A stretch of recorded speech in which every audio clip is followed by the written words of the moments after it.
What?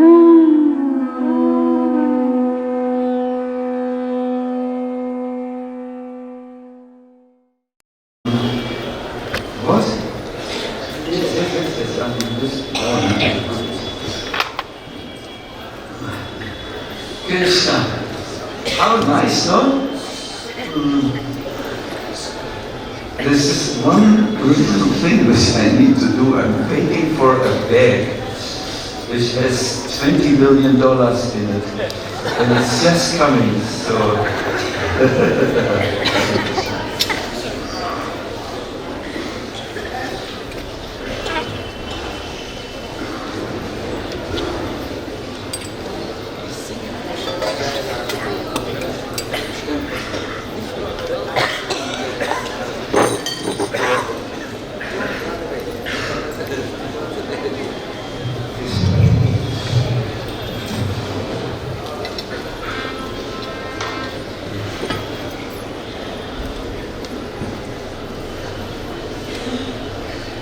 What are you doing? Behold, the mystic potencies of Vrindavan. Like this. Oh, good. By the way, there are no $20 million in there. Not that you come and get ideas from the supreme thief.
Śrīla Prabhupāda ki Om Namo Bhagavate Vasudevaya.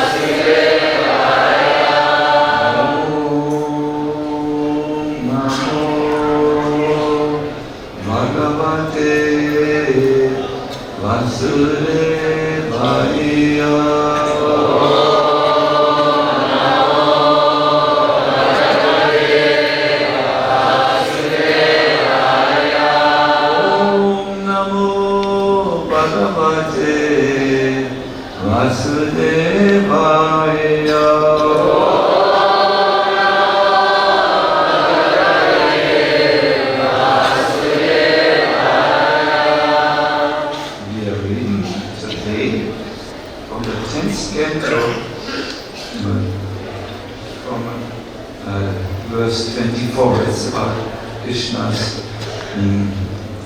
Govardhan, lifting the Govardhan hill. So let me see, yes.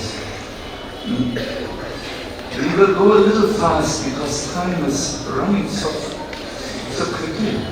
Kṛṣṇa-yogānubhāvaṁ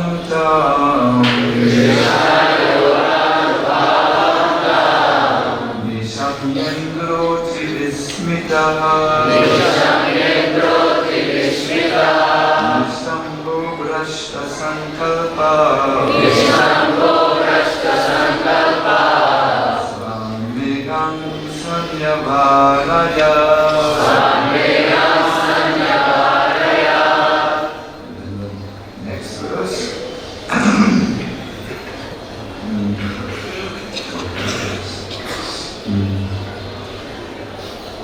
Krishna, of Lord Kṛṣṇa. There's your sound. Yoga,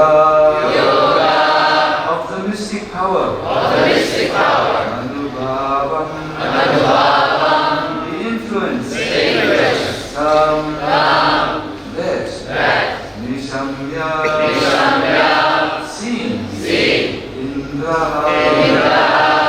Lord Indra, ati-vismitaḥ, most amazed, nistambhaḥ, whose false pride was brought down, bhraṣṭa-saṅkalpaḥ, whose determination, svān, his own, meghān, clouds, sannyavārayat, stopped. There are now a few verses. Please pay your good attention because it's necessary in order to understand everything very thoroughly. So Indra had seen from the heavenly planets how Krishna had effortlessly lifted this mighty mountain Giriraj. I think you are very aware that it was much taller than what we can see now with our eyes when we go there. So we had seen this, and Indra had doubled his efforts to send apocalyptic rain and rainstorms and hailstorms and everything in order to destroy the Brishvasis. I will give a little introduction so that you will enjoy more.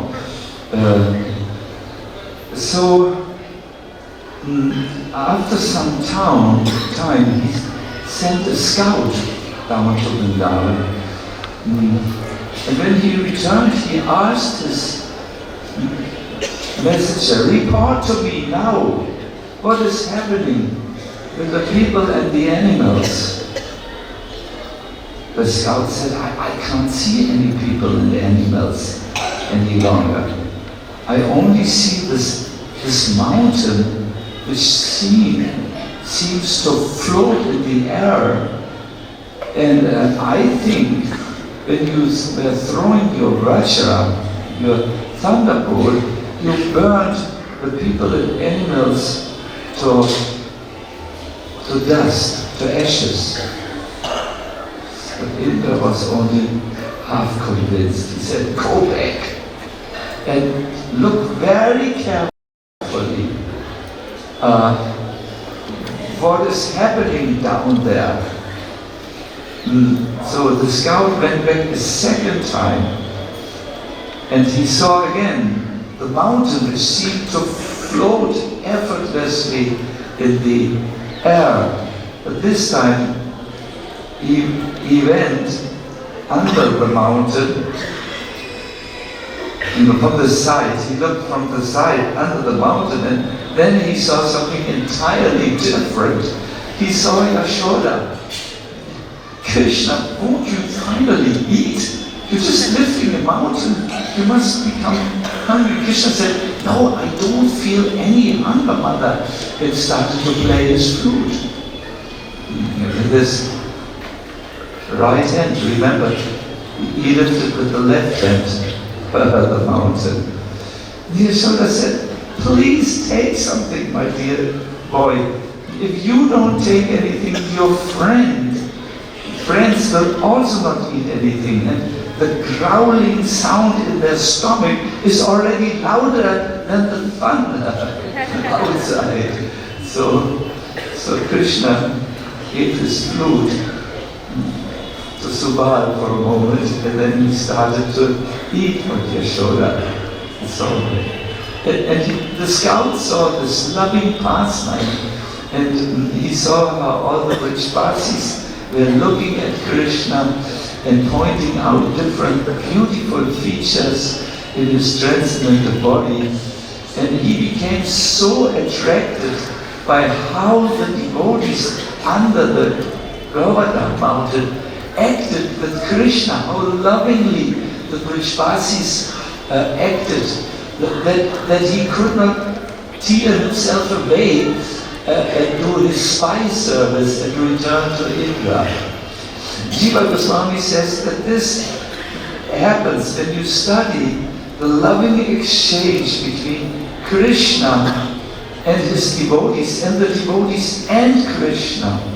You know, when you see the unfolding of love in these exchanges, you will become very, very, very happy. And this time, so the scout came back to Indra and he said, they are all alive. They eat and joke under the mountain, and Krishna seems to never ever stop smiling. I think these people do not know what the word suffering means. Not even a leaf has been harmed on top of the mountain. Now when Indra heard that, he became totally upset. You know, a proud person will not enjoy hearing about Krishna. So this is all here. When Indra observed this exhibition of Krishna's mystic power, he became most astonished. Ati-vismitaḥ means most amazed. Pulled down from his platform of false pride, and his intention thwarted, that means spoiled. He ordered his clouds to desist. Stop going there. The text continues. Kamyatlam uditadityam vatavasham shadadunam niśamyo paratangopam lorvadhanu dhalovdavi scene. When Lord Kṛṣṇa saw that the fierce wind and rain had now ceased, and the sky had become clear of rain clouds, and when Kṛṣṇa saw that the sun had risen, Lord Kṛṣṇa, the lifter of Govardhan Hill, spoke to the cowherd community as follows. Now we hear Krishna's words. Nijata tvajata trasham upasastridhanabhaka uparatam vatavasham vyudattaya sanimnaga. Lord Kṛṣṇa said, my dear cowherdmen, please go out with your wives, children and possessions. Give up your fear. The wind and rain have stopped, and the rivers and high waters have subsided. Now, I will now quote this in the English. After collecting their respective cows and loading their paraphernalia into their wagons, the cowherd men went out. The women, children and elderly persons gradually followed them. In Gopal Shampoo it says that the one who first went out were the cows. It says also in the Bhagavad-Gita, the respective cows. So they went out under the Govardhan Hill, but then they saw Kṛṣṇa was still lifting the Govardhan Hill, and they didn't want to go without Kṛṣṇa, so they all turned around and ran back under the Govardhan Hill. This is called love. And then Kṛṣṇa couldn't needed to convince him, no, you should just go. I need to hold this until everyone has cleared the space, so to say. While all living creatures looked on, everyone was surrounding the Govardhan Hill, the Supreme Personality of Godhead put down the hill in its original place, just as it had stood before. Jiva Goswami remarks, there was so much matching that you could really not see that the hill or mountain had ever been lifted. It was, we say in German, Millimeterarbeit. It was millimeter work. It was so exact up to the millimeter. So we will now have the last text.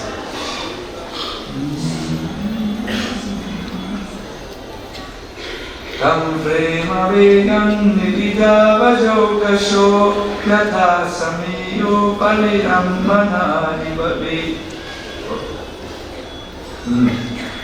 You can sing along. Gopyasya sasnehamakujayan mula Raryakshata virjuju sakashika. To all the residents of Vrindavan, they're simply overwhelmed with ecstatic love. And they came forward and greeted Kṛṣṇa according to their individual relationships with him. Some were embracing him, others were bowing down to him, and so forth. And the cowherd women presented water mixed with yogurt and unbroken barley corns as a token of honor, and they showered auspicious benedictions upon him. This is something nice, you know. They gave Kṛṣṇa a bowl, golden bowl. There was water inside mixed with yogurt, so it was very whitish, and unbroken barley corns thrown in there. Purport. Srila Vishwanath Chakravarti Thakur explains that each of the residents of Vrindavan regarded Kṛṣṇa in his own way as an inferior, a younger member of the community, or as an equal, or as a superior, and they dealt with him accordingly. Krishna's superiors offered auspicious benedictions. Imagine the elderly cowherd men raising their right hand and said saying things like Mangalam, Sumangalam, Asmiti, and so on. So, and they lovingly smelled his head. Some kissed him. Some rubbed his arms and fingers. After all, they felt he has exerted himself. So some muscle fatigue was there, they thought. And inquired with parental affection as to whether he was tired or pained. Tell us, Krishna, are you perhaps a little exhausted now? Or do you feel some pain in your arm or in the leg muscle maybe? Krishna's equals laughed or joked with him. And those who were younger fell at his feet, they massaged his feet, and so on. The word Cha in this verse indicates that the wives of the Brahmanas joined with the cowherd ladies to offer auspicious items like yogurt and unbroken grains. Lord Krishna received benedictions such as this. Are you interested in the benediction that were given to Krishna? Yes. So here it is, very sweet. Krishna, may you subdue the wicked. May you protect the decent people. And may you give pleasure to your parents and be enriched with all wealth and opulence. May you become rich. May you have many cows. Like this. The loving exchanges went on. Please join me. Namo Vishnu Padaya Krishna Yashaya Bhutale Srimad Bhakti-Vedanta Swami Nityanamine Namaste Saraswati Deve Gauravani Pracharine Nirvishesha Shunyavadi Askacharya Swadharine Shri Krishna Chaitanya Prabhu Nityananda Shri Advaita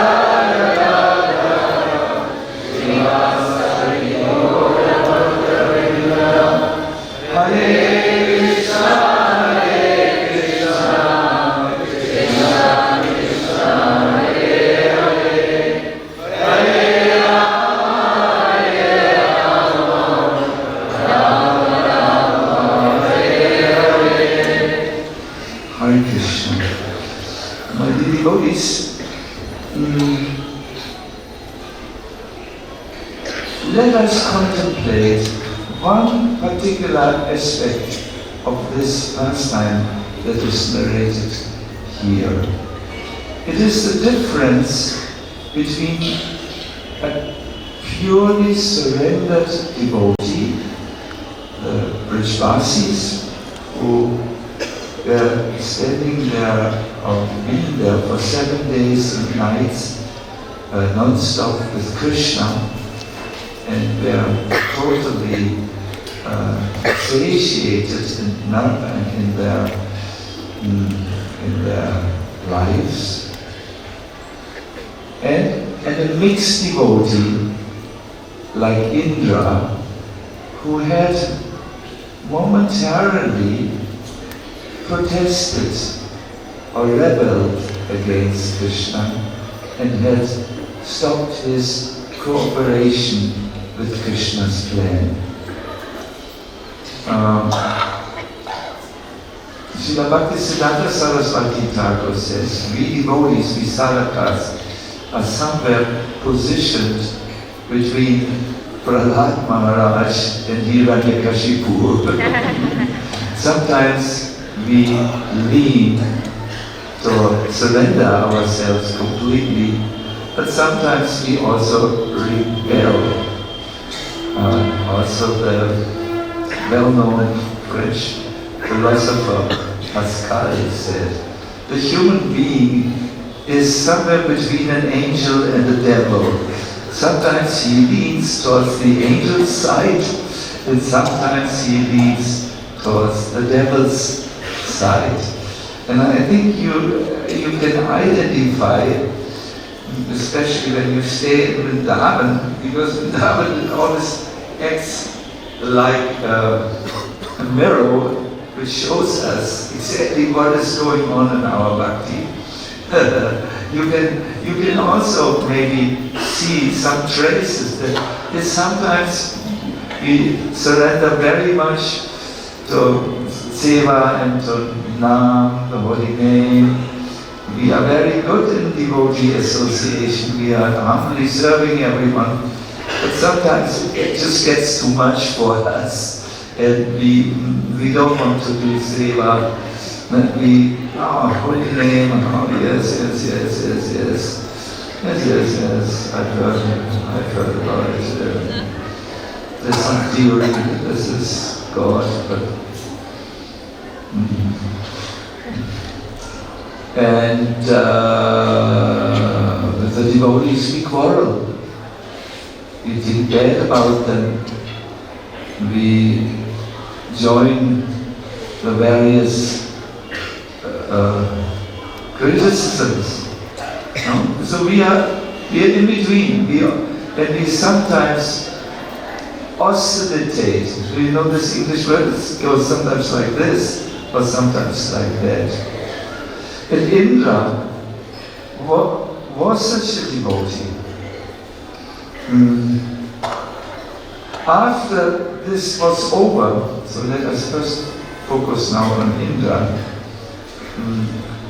He had a heart-to-heart discussion with Krishna. It comes in the next chapter. Lord Indra and Mother Surabhi offer prayers. He said, Krishna was sitting alone on the side of Giriraj. It is said he wanted to inspect everything.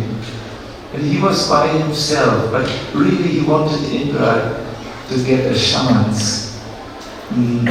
Because he still loved Indra, and he wanted to correct him. He wanted to make sure that he would be uplifted. So Indra said, my dear Lord, when my sacrifice was disrupted, I became fiercely angry because of false pride. Thus I tried to destroy your cowherd community with severe rain and wind. So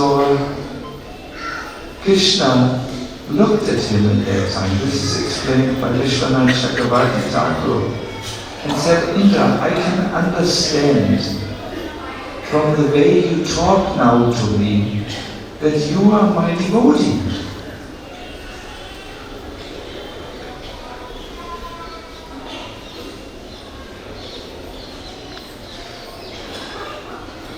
I can't understand how you could turn against me.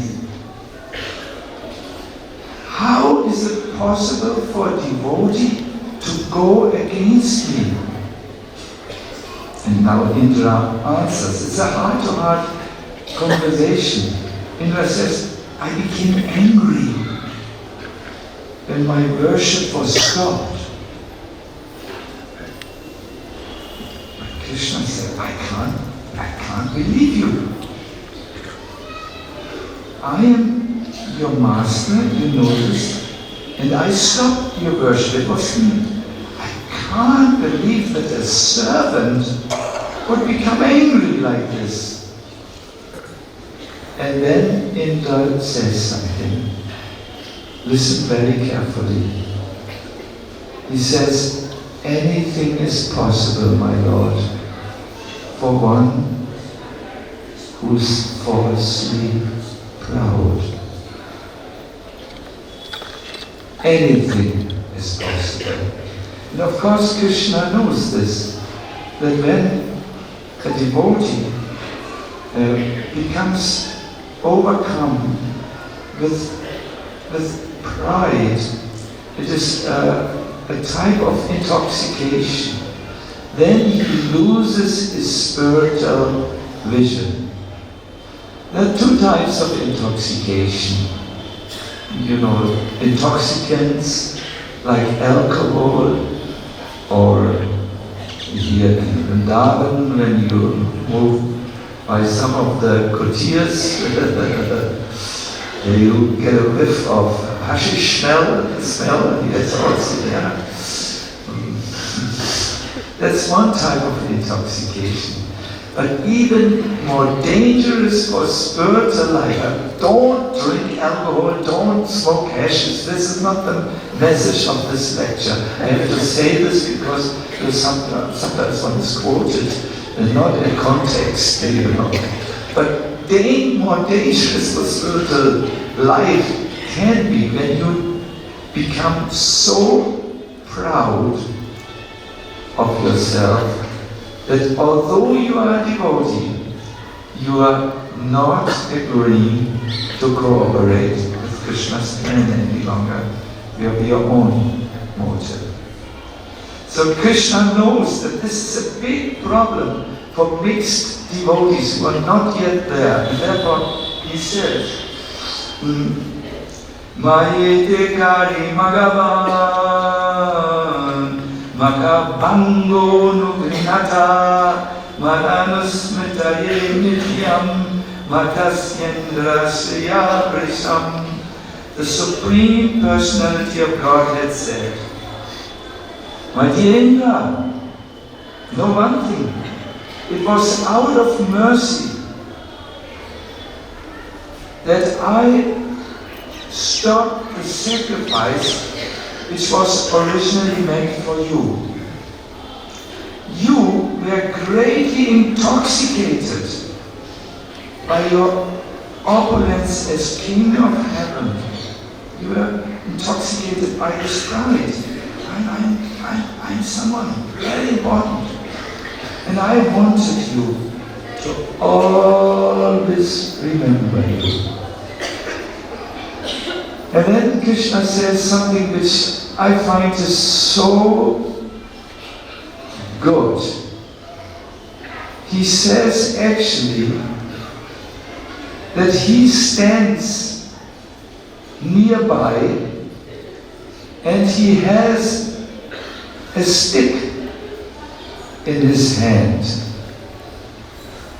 And when he sees someone becoming proud, he uses the stick and he drags him down from his materially fortunate position. Would you like to hear the Sanskrit? Because it's quite something. No, you don't want. But it's purifying. Man aishvaya shrimadando dandabanim napashyati. Napashyati means can't see. Tang brangshayami sampadyo yasya chami yasya checham yanugram. A man or woman blinded by intoxication with his power and opulence cannot see me nearby with a rod of punishment in my hand. If I desire someone's real welfare, listen to this. If I listen carefully, it might change something in you. If I desire someone's real welfare, I drag him down from this materially fortunate position.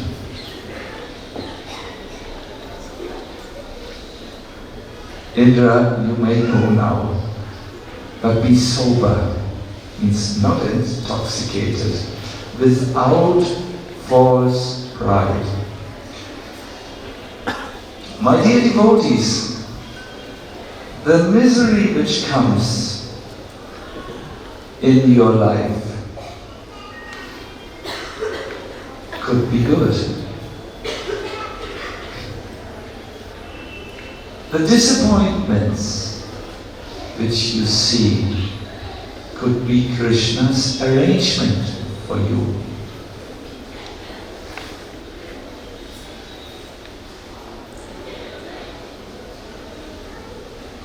Your position, your likes on Facebook, tremendous amount of likes, could be bad for you. You being well received could be wrong medicine for you. Instead, you're stepping on thorns. You're feeling the pinching of discontent. At times even despair could be just the right medicine given by Krishna. He says so when Yudhishthira has this question to him. Yudhishthira had worshipped Krishna all his life. But then he lost everything. And he had this question, what are you doing with your devotees? And Krishna said, Yasyam anubhāvam arishyata dhanayeshvarayi.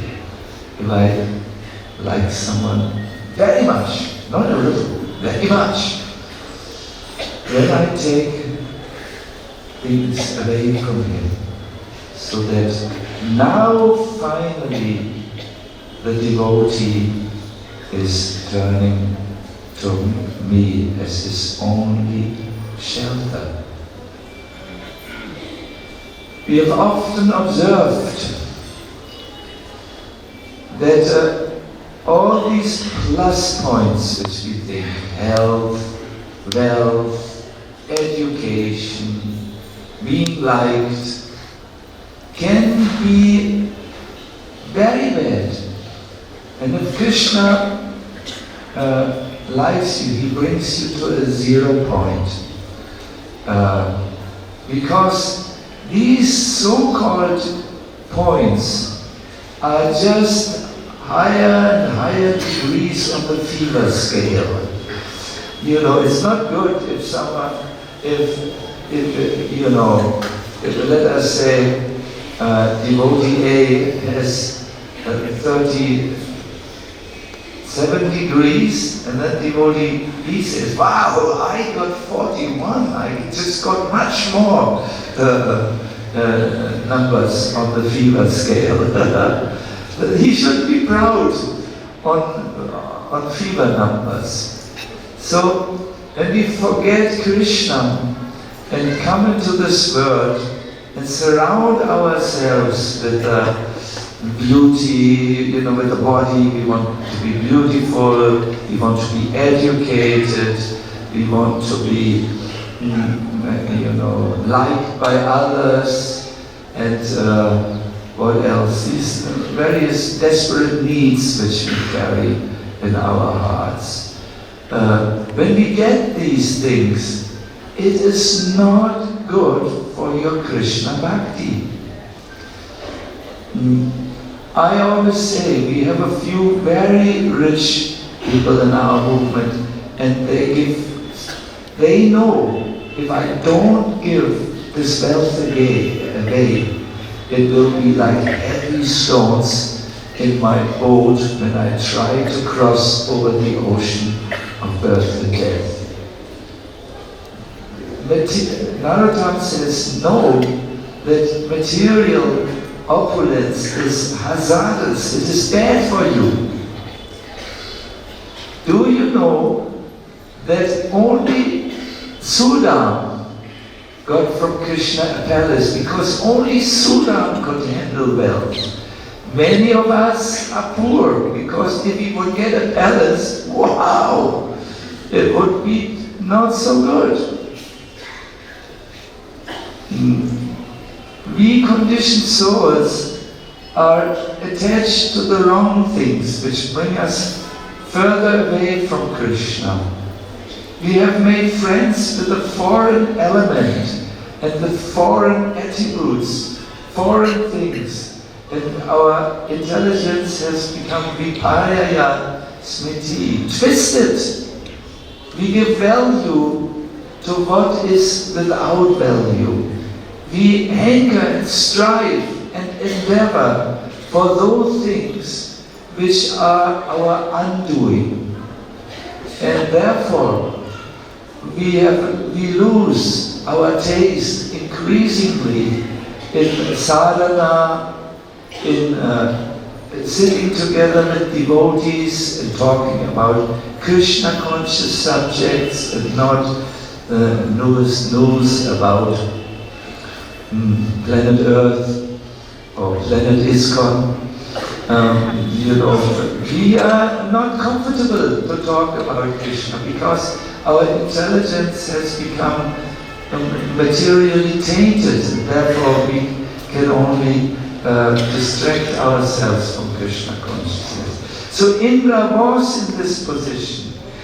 Krishna understood he's my devotee, and he therefore needed to correct him. Let us turn to the Brijvasis. The Brijvasis are fully dependent on Krishna. When Krishna said, "Come now under the mountain," they had never done this before, to go under the mountain. Krishna said he would lift the mountain, he would be strong enough to keep it.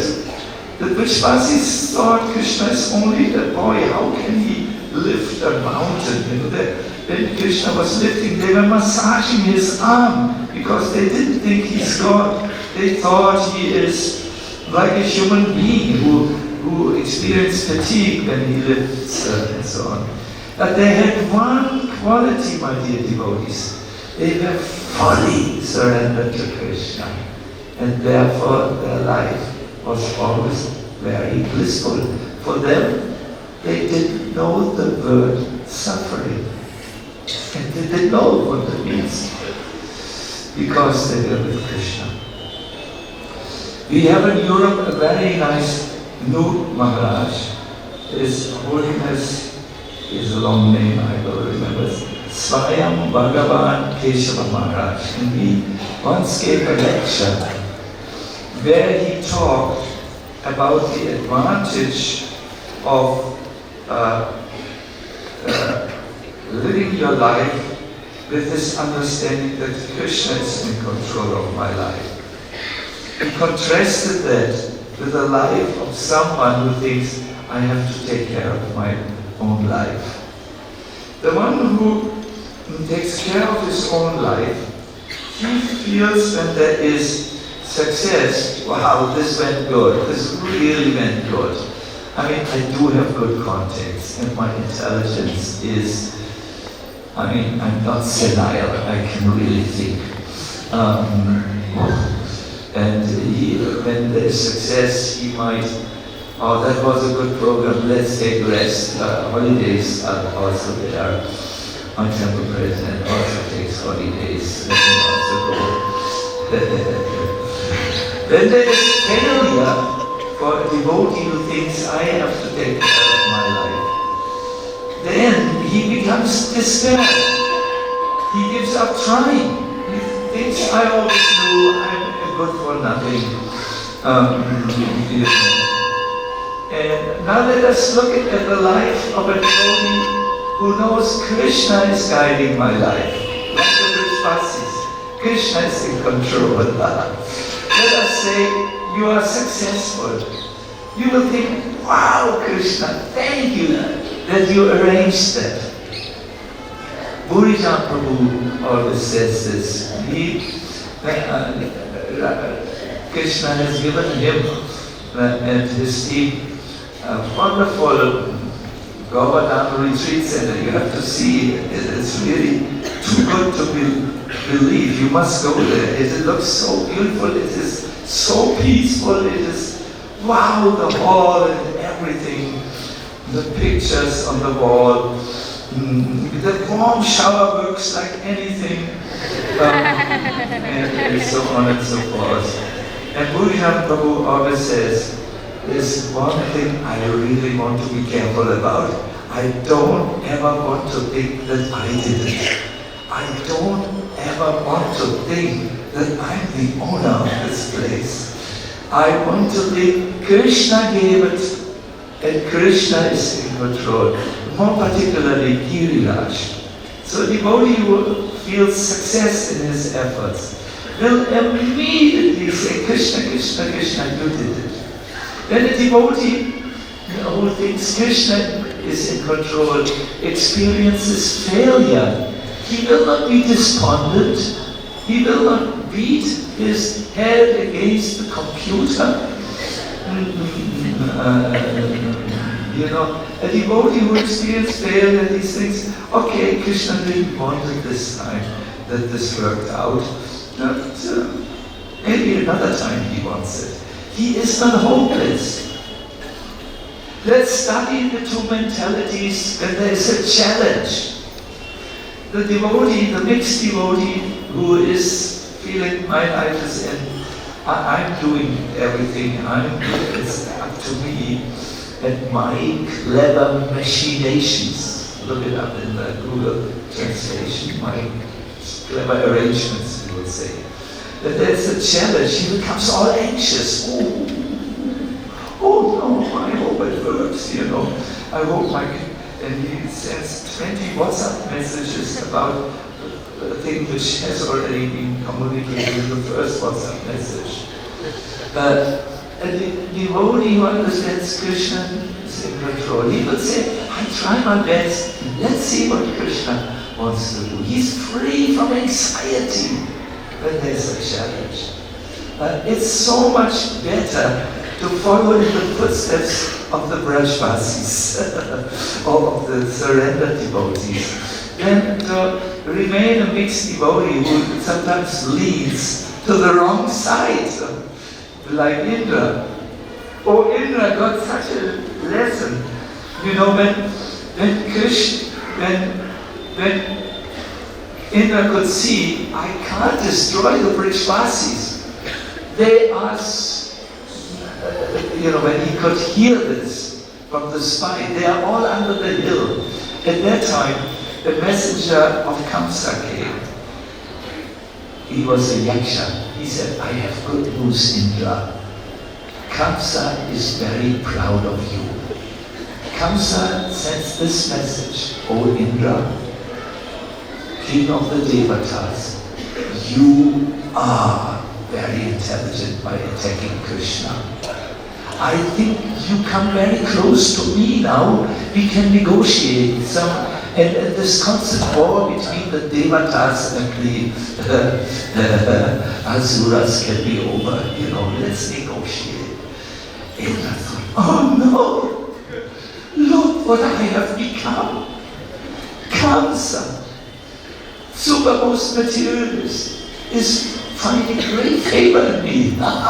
He praises me.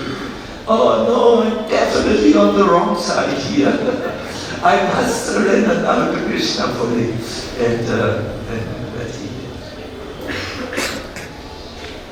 My dear devotees, what could you do to make yourself more dependent on Krishna? I'm asking you a question. Now, I know that if I ask the question in an ISKCON circle, the young devotees who are maybe 2 weeks in the movement that grow up.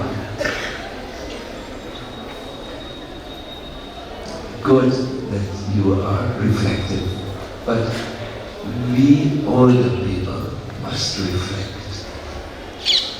What could I do to give pleasure to Krishna? What could I do to be more dependent on Krishna?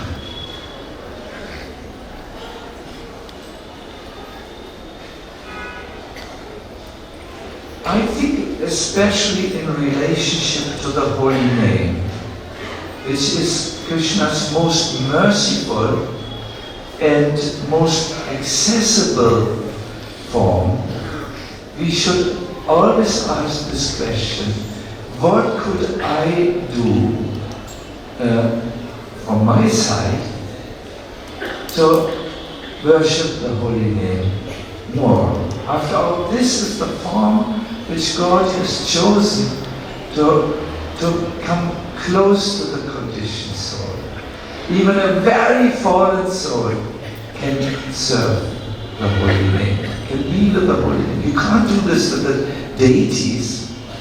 And with the Bhagavad-Gita, sometimes it's so difficult to understand for us. What could we do to become more dependent on the chanting?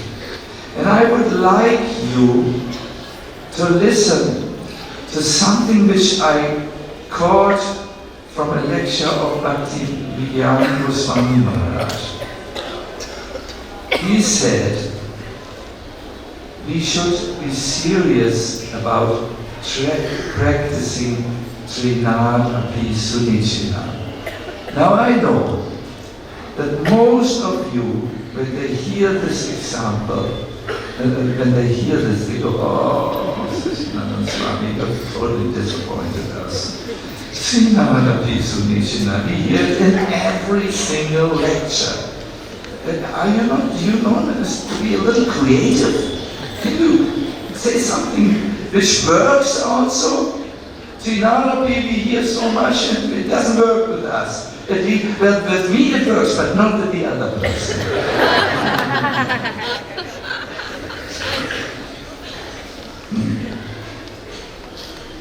Everyone, so listen to this. It comes from Bhakti-yoga. It's a practice now. He said, you have to practice humility with the heart, with the mind, with the body, and then with your speech. How do I practice humility with my heart? By repentance.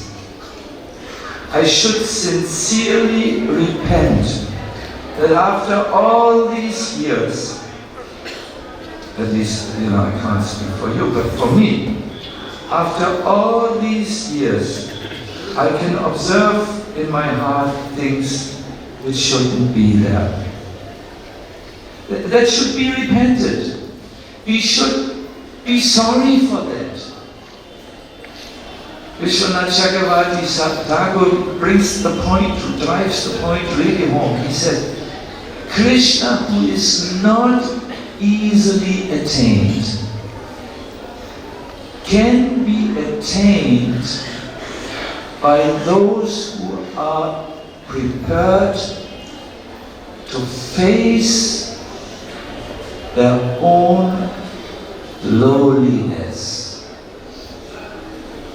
and follow the real devotees of Krishna. This is not easy to face. It's easy to face what is going on in the other, and we have very good means. We have now psychology courses in ISKCON. Oh, we can dissect every word if we want from the mouth of another. But it is not so easy to do this with your own heart. So repentance, very important. Regret, that purifies. Then humility practiced with the mind is very important also. You should think, after all these long years, how is my taste? How do I close my eyes when I hear offenses? Eyes, but not eyes, you don't need to close. Ears. How is my spiritual life really going? How is my time with Krishna? Am I focused on Krishna? Then humility with the body. Everyone knows in Braj that you should bow down. Or you should also do things as menial services.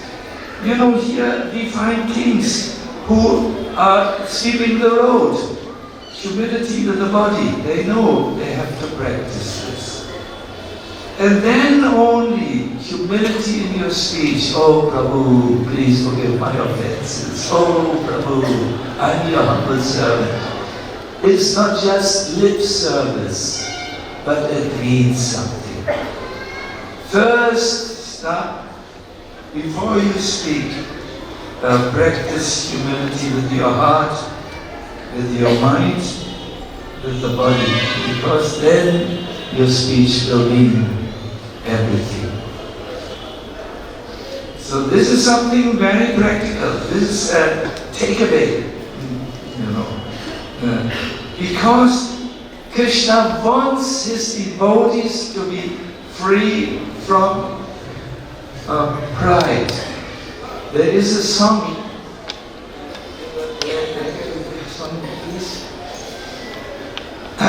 which in previous years we have sung in the Vrindavan temple during Kartik. I don't know if you this year. I want to sing it to you. Only one, but don't worry. I know I'm not a good singer. I will only sing one verse.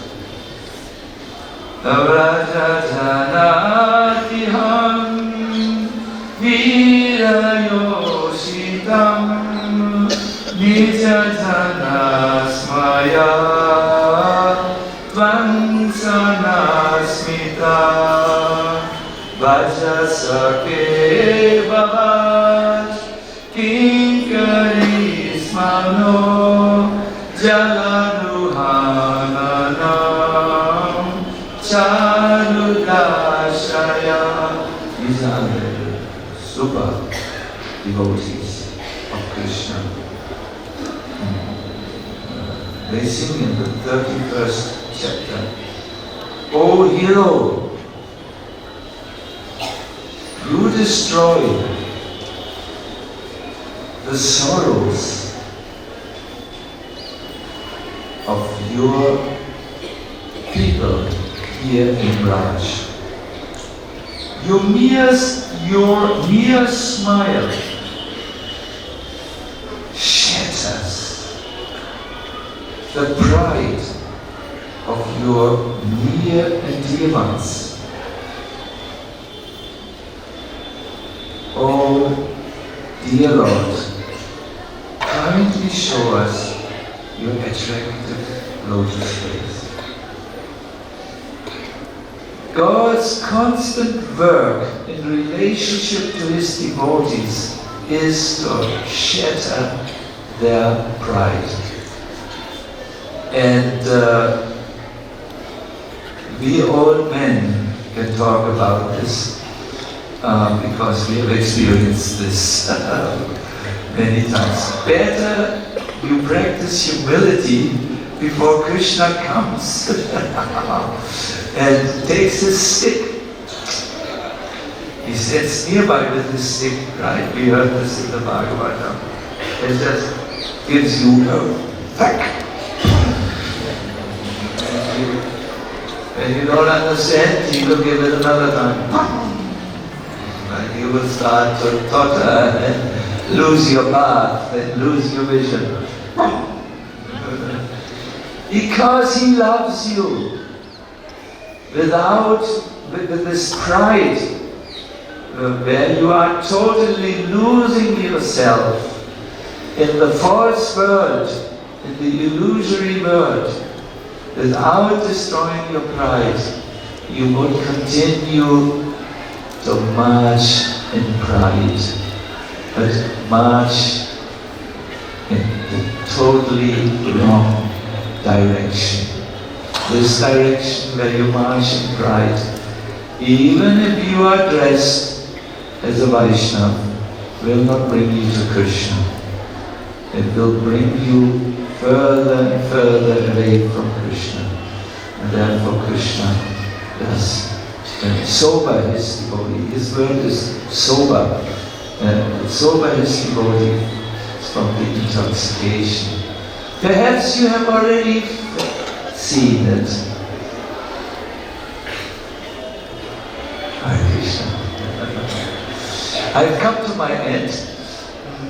I hope it was insightful. New value systems, maybe? A new practice, a new approach to Trinadapi. Practice where? With what? What do you do with the heart? Repent, yes. With your mind, you analyze your situation, and you are not afraid to look through the eyes of reality. And with your body, service, medial service, and then your words you express, humble words. Then they have meaning. Good.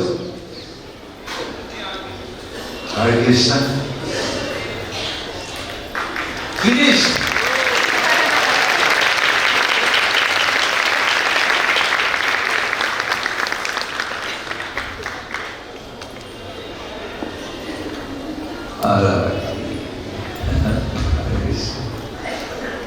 So what do we do now? Bhadra is our Varayata commander. It's a little late, no? Is there one question of the learned assembly? Because some interaction we want, some interaction.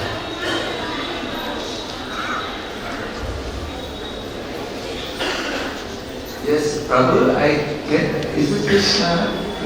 Yes, Krishna Priya. We have a microphone for you, so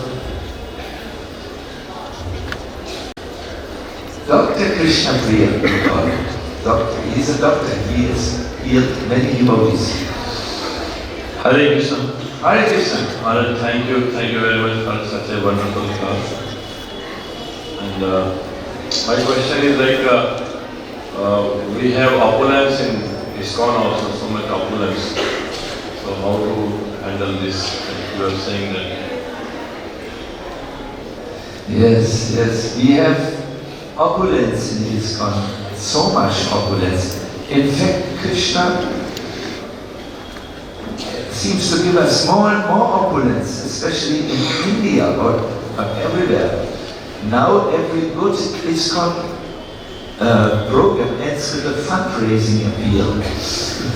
I am joking. This is a sarcastic remark. We have really looked in the direction of development, and Krishna has given us this opulence. I have once spoken with Gopal Krishna Maharaj about it, and I have noted with our Maharaj, it's very simple. Those who are with him, they know he looks very simple, and he gets up very early. There are times when he was sleeping on the floor. You have seen. And he told me, he said, yes, Maharaj, Krishna has given us some opulence now. We better use it in his service. I'm thinking this is why Sudama, Vipra, he had been given this huge palace by Krishna because he was very qualified. He did not become intoxicated by this wealth. I heard from the Bhagavad-Gita, the bed was very soft, like milk foam. Oh, that was a bed, my dear devotee. But he never forgot to serve his friend Krishna. Be very careful with opulence. Two things happen. It makes you very soft, so that you can't go on bhraṣṭa-saṅkalpaḥ any longer. It makes you, it pampers you. You lose your strengths, physical and mental strengths. And if you misuse it, if you use it for your own, yes, you lose your spiritual perspective. Opulence is dangerous when you become influenced by it, and it's easy to become influenced by it. It's very, very easy, and you don't have a taste in Krishna yet. Then you will think this opulence can fill my inner emptiness. It can give me, I can play over my inner emptiness.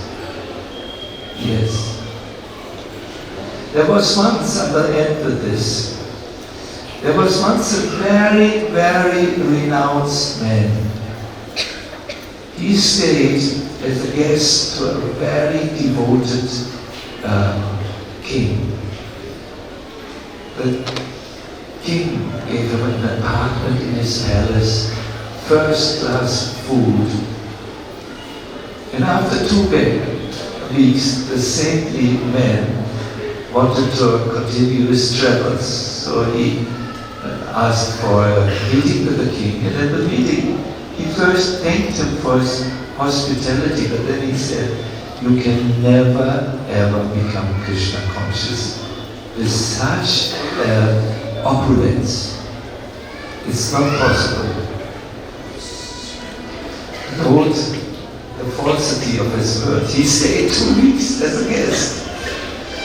So the king heard him, and when he was finished, the king jumped from his throne, took his chadar, it was a wooden chadar, and he ran to the fire.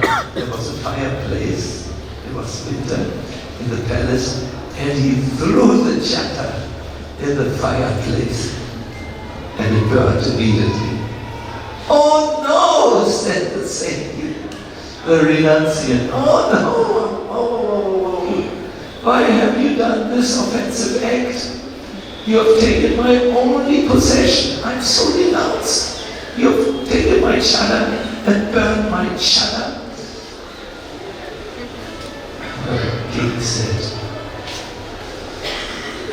you seem to be quite attached to your chadar.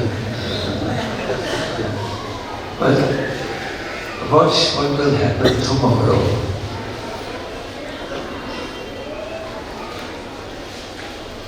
The next day, the ministers announced, the Rajkumar is now the king. The king had left the palace overnight. He has gone to the forest to dedicate his life to the service of Krishna. And at that moment, the renunciant understood, while the king was so renounced, I was screaming when my chadar was burning. He just left the palace and the kingdom, like Bharata had left his palace and kingdom. And he was not at all attached to it. He just ruled the kingdom in the service of the Lord, like a Raja Rishi does, and used the opulence totally for Krishna. So, yes, Yukta Vairagya, you must practice appropriate renunciation. That means use things for Krishna. Prabhupada once said his motto, you can find it in Giraj Maharaj's excellent book, The Jew Story, no? Everything for Krishna, nothing for me. That's an almost impossible ideal for some of us, but we can try to come close to this. No? Walk closer. It's a practice. Thank you, Maharaj. Thank you. Thank you. So, time is there. I thank you all very much for being so kind. It's so nice to sit with all of you in the temple. And please, I always need to say this in the Holy Name. Those who know me know that I speak sometimes a little strong, and it can sometimes be unnecessarily upsetting, unnecessarily almost a little offensive. But I don't need to do this. English is not my mother tongue, and I can't speak so subtle like I would try to express in German language. But my intention is really, and all this is as a preacher, to try to give my audience something to reflect about, and to hopefully share some tools like this practice, fourfold practice of Trinadana, which can free us from this intoxication, mental intoxication, that can maybe be helpful in their spiritual life. So please, if I upset anyone, please be kind. I need all the blessings of the Vaishnavas. Srila Prabhupada ki Go Premanandi Hari Hari Bo Hare Krishna.